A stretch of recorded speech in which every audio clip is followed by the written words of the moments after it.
geh schon lange zum Schützenhause und üb das Schießen fast jeden Tag. Ich gönn mir dabei nie eine Pause, weil ich das Schießen so gerne mag.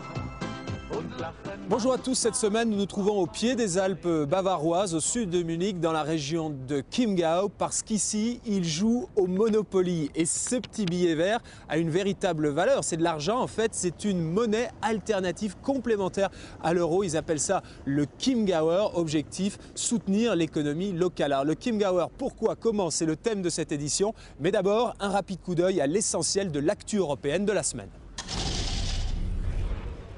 Les Européens réfléchissent à des sanctions contre la Libye de Kadhafi. Parmi les pistes envisagées, un gel des avoirs, des interdictions de visa, des poursuites contre des dirigeants du régime ou la suspension des relations économiques comme l'arrêt des importations de pétrole et de gaz. Mais s'entendre à 27 sur ces sanctions pourrait prendre encore une dizaine de jours. Les Grecs de nouveau dans la rue pour manifester contre l'austérité et la vie chère. Ils ont été mis au pain sec et à l'eau l'an dernier par l'Union européenne en échange d'un prêt de 110 milliards d'euros. Le Premier ministre grec est parti en tournée européenne pour demander à ses partenaires qu'ils desserrent la ceinture d'un cran. Vladimir Poutine n'apprécie pas les nouvelles règles énergétiques européennes qui prévoient que l'on ne peut pas à la fois être fournisseur et distributeur de gaz. Pour Moscou, il s'agit là d'une forme de discrimination à l'égard de Gazprom, son géant gazier. Pas du tout, dit José Manuel Barroso, car cette règle de la séparation s'applique à tout le monde. Le dossier de Google s'alourdit. La Commission européenne, qui était déjà en train d'examiner une plainte contre le géant américain pour abus de position dominante, vient d'en recevoir une seconde de la part d'une petite société française. Les OGM n'ont pas dit leur dernier mot. Les Européens se sont mis d'accord pour accepter un seuil de 0,1% pour les organismes génétiquement modifiés présents dans les importations de nourriture animale. Objectif, ne plus devoir renvoyer des cargaisons entières vers leur port d'origine quand on y trouve une infime proportion d'OGM. Cette décision doit encore être validée par le Parlement européen.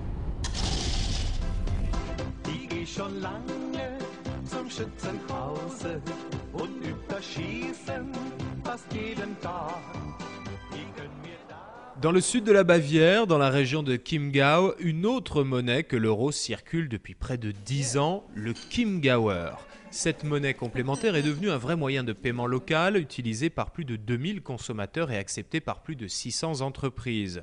L'euro, qui est utilisé par 300 millions d'Européens, a sa banque centrale européenne située à Francfort, et le Chiemgauer aussi a son siège central, basé au 2e étage de cet immeuble de Rosenheim.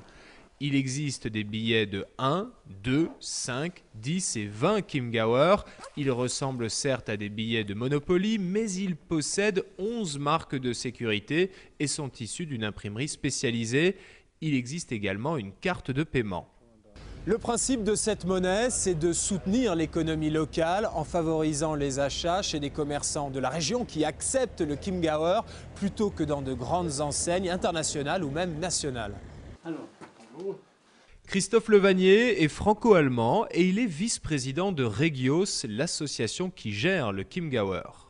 En dépensant le Chiemgauer chez un commerçant local, je donne un message à mon commerçant de redépenser cette monnaie dans la région.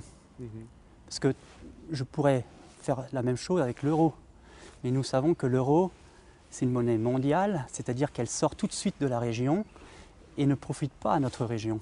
Donc ici, on enferme en fait l'euro dans notre région avec le Chiemgauer. Le Chiemgauer est à parité avec l'euro. Avec 1 euro, on peut obtenir un Chiemgauer. En revanche, afin d'inciter à garder cette monnaie en circulation, lorsque l'on veut changer ces Chiemgauer en euros, une commission de 5% est appliquée. Le Chiemgauer ne vaut plus que 95 centimes. Actuellement, 580 000 Chiemgauer sont en circulation. L'an dernier, cette monnaie a servi à payer pour plus de 4 millions d'euros d'achat. Le Chiemgauer ne peut pas être mis de côté, il doit circuler. En fait, cette monnaie s'inspire de la théorie économique selon laquelle l'argent qui dort dans les banques est un poids mort pour l'économie car il rapporte des intérêts, mais il ne sert pas à alimenter la consommation et la production.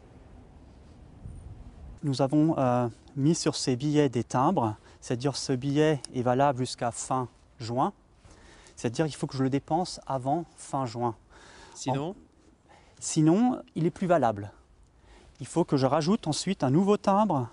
C'est à chaque fois 2% de sa valeur. Ici, dans le billet de 20, c'est 40 centimes. Billet de 10, 20 centimes. Je dois racheter un timbre et mon billet redevient valable jusqu'au prochain trimestre. ah, c'est quoi l'intérêt? Ben, l'intérêt, j'ai des Kimgauer et des euros dans mon portefeuille. C'est psychologique. Ce que je vais dépenser en premier, ça va être les Kimgauer. C'est-à-dire, j'enferme le Kimgauer dans la région. C'est la première règle, mais la deuxième règle, c'est que cette monnaie circule. Les Kimgauer perdent 2% de leur valeur tous les 3 mois. Il faut donc acheter et coller des étiquettes pour les réactiver. Une étiquette de 2 centimes pour 1 Kimgauer, 20 centimes pour 10 Kimgauer et 40 centimes pour 20 Kimgauer. Les commerçants qui acceptent cette monnaie affichent une pancarte sur leur vitrine, ce qui leur permet de trouver une nouvelle clientèle. Ici, par exemple, on peut acheter ses vêtements. On a tous les jours des clients qui paient en Kimgauer. Ce qui est bien, c'est que cet argent reste ainsi dans la région, il ne sort pas du Kimgau. Je trouve que le Kimgauer devrait rendre les gens heureux, qu'ils puissent s'identifier. C'est leur argent, pas une grande monnaie comme l'euro. Ça doit être ludique. Ici, on peut boire un café ou déjeuner avec des Kimgauer. C'est intéressant parce que c'est une façon de garder les traditions ici dans la région et de garder l'argent ici dans la ville. Le Kimgauer, c'est quelque chose de très personnel. C'est quand je paye en Kimgauer, j'ai tout de suite une réaction de la personne en face de moi, un sourire. C'est un peu la question qui es-tu, comment tu t'appelles, d'où tu viens. C'est quelque chose de très personnel. Pour autant, tout le monde n'utilise pas le Kimgauer. Moi, je ne les connais pas, malheureusement. Oh non, moi je trouve ce système trop compliqué. Expliquez-moi, l'Allemagne, son modèle repose finalement sur les exportations. Donc l'argent qui fait tourner l'économie, c'est l'argent qui vient de l'extérieur. Et vous, avec votre idée, vous voulez que l'argent reste à l'intérieur de la région, il ne peut pas sortir. C'est un peu avoir le beurre, l'argent du beurre et le sourire de la crémière quand même. On peut voir ça comme ça. Moi, je vois ça en tant que citoyen ici dans la région. Et je vois que ce sont les petites et moyennes entreprises qui créent des emplois. Je vois que ce sont les petites et moyennes entreprises de la région qui soutiennent les associations culturelles, les associations sportives dans la région. Et avec le Kimgauer, ces liens qu'on a entre tous ces partenaires, tous ces acteurs de la région, ces liens deviennent visibles en utilisant cette monnaie. Il y a un récent sondage qui indique que 57% des Allemands trouvent qu'il aurait mieux fallu garder le mark et que l'euro, ce n'est pas une très bonne aventure. Vous, votre initiative, c'est anti-européen, c'est anti-euro? Non, c'est le contraire. C'est que nous avons l'euro, nous avons une monnaie complémentaire, c'est-à-dire à côté de l'euro, j'ai le Kimgauer. Donc, ce n'est pas quelque chose qui est contre, c'est quelque chose même qui est positif, qui accompagne l'euro et qui même renforce l'euro. Le Kimgauer n'est pas un cas unique. On trouve d'autres monnaies complémentaires en Europe, comme au Royaume-Uni, en Belgique, en Italie, en Espagne et en France aussi. Quelques monnaies complémentaires circulent. Le sol en Rhône-Alpes, la mesure à Romans ou encore l'abeille à Villeneuve-sur-Lot. Bernard Liétard a été en charge du passage à l'euro au sein de la Banque nationale de Belgique. Il est aujourd'hui l'un des spécialistes des monnaies complémentaires. Alors le principe de ces monnaies alternatives, ces monnaies complémentaires, ça existe un peu partout en Europe? C'est pas que dans la région de Chiemgau? Bien entendu. On a plus de 5000 dans une douzaine de pays dans le monde. En fait, l'Europe est en retard comparé à l'Amérique latine et au Japon. C'est une bonne chose, ça, de vouloir stimuler l'économie locale par ce biais-là, à l'heure de la mondialisation, au moment où il faut s'ouvrir. Est-ce que finalement c'est complémentaire de la mondialisation? Je crois que c'est complémentaire. Je crois que nous avons besoin de la mondialisation et de la localisation. Nous avons besoin des deux. Ce n'est pas l'un ou l'autre. En fait, ce qu'on est en train de faire dans le domaine monétaire, c'est une monoculture. On ne plante plus que des pins. Et on rend illégal n'importe quel autre arbre que des pins. Je vous prédis une catastrophe. c'est tout. Et c'est ce qui se passe. Pour moi, je compare le Chiemgauer à des veines capillaires. Une veine capillaire, c'est très bien, ça vous donne un bon teint. Ça ne va pas remplacer une aorte. Okay? Nous avons besoin et d'aorte et de veines capillaires. Mais est-ce qu'il n'y a pas un petit fond de protectionnisme quand même dans cette histoire-là? C'est une forme de repli. Le protectionnisme en mauvais nom. Bon, je dirais que est-ce que les miles c'est un protectionnisme? Des compagnies aériennes? Oui. C'est une pratique commerciale. Bon, ben, c'est du protectionnisme pour les lignes d'aviation.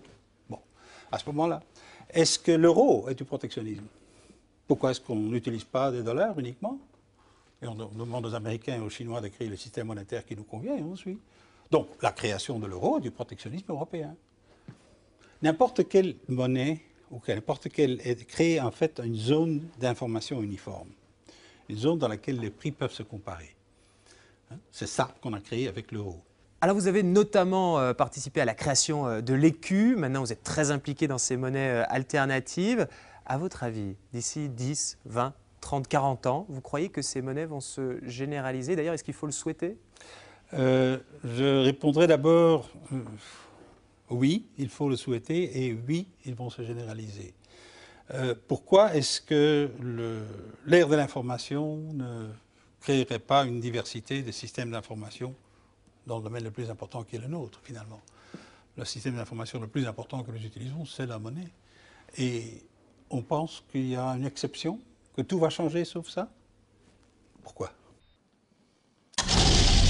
Voilà, c'est la fin de cette édition. Merci de l'avoir suivi. N'hésitez pas à nous envoyer un message. Notre adresse email europe@bfmtv.fr. Vous pouvez consulter cette émission en podcast sur le site internet de la chaîne. Rendez-vous le week-end prochain, samedi 11h45, dimanche 16h45 pour une nouvelle édition de La Faute à Bruxelles sur BFM TV.